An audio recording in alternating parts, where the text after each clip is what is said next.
Hello, and welcome to Shortcut Up CNC.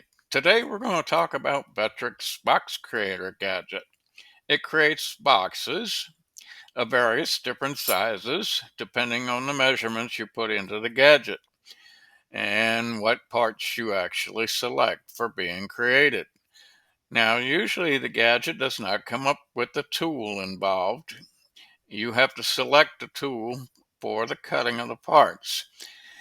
And you have to remember with the tooling, the distance of your fingers of the joints, you got to make sure you don't go too big with the tool that you're going to be using, the bit. So let's get on with this. It creates either square tabs or dovetails. You can have either a flat lid or a tab lid. We're going to go with the flat lid and we're going to go with square tabs.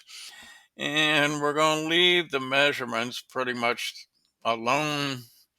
We'll select all these parts. We got a small bit, so we don't have to worry about it.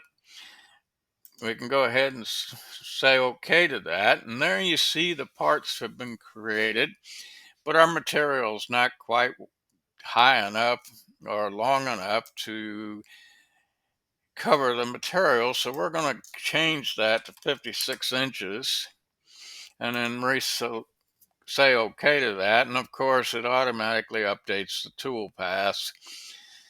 So we're good with that. Now, with the Vectric gadget, there's something you have to remember with this gadget.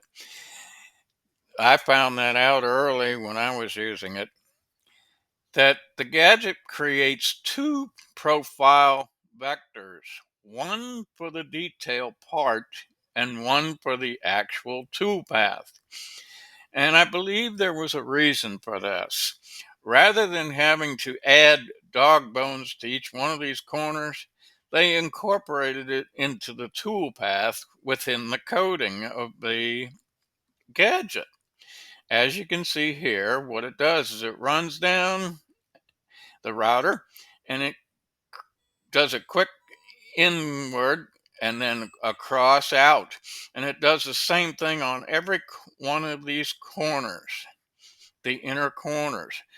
That way it picks up the diameter or radius, I should say, the radius of the bit in this corner instead of it being square. And to prove my point, I will go ahead and go to the simulation preview, and we're going to change the material to MDF, and we're going to go ahead and select the tool paths and run them all. And we'll get rid of the excess material by double clicking on it. And you'll see the little dips or dog bones in each one of these corners. It's hard to make out, but if I take and I put the tool path in here, you'll see that it actually goes inward a little bit and comes back. You notice it brings both profile vectors up. So the tool path vector is this one. This one is your actual detailed part. So keep that in mind. This particular gadget creates two profile vectors for each detailed part. And when you move these parts around, you got to be sure to move both vectors with it. So keep that in mind, folks. Anyway, this is how you use the gadget. And there's not much more to it than what you just saw.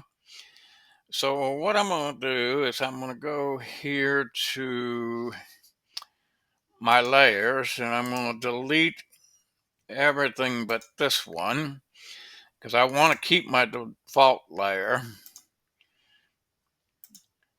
And I'm also going to delete the tool paths. Rather than going out and coming back in with a new project and everything, that's the way, an easy way of getting out. for me anyway. So now I can bring my gadget back again and try something a little different. We're going to go ahead and change this to 20 thousandths. Well, let's make it 25. And that's going to make a sloppy joint, as I'll show you after it's created here. Okay, there we got that. Now we'll close this over here to bring up the simulation preview. And of course, we got to reset this back to our material and everything. And now we can preview the tool pass. And we'll go ahead and get rid of the excess material by double clicking. Now you notice how much wider these are compared to the fingers. So it's going to be sloppy joint. It'll fit together no problem, but it's going to be sloppy. Good glue joint, no doubt about it. You have to put some glue in there to hold that together. But anyway, that's how you create a gadget with the Vectric Box Creator Gadget. And like I said before, remember, for every profile vector, there's a toolpath vector. There's two profile vectors for every detailed part. Thank you for watching Shark Cut Up CNC.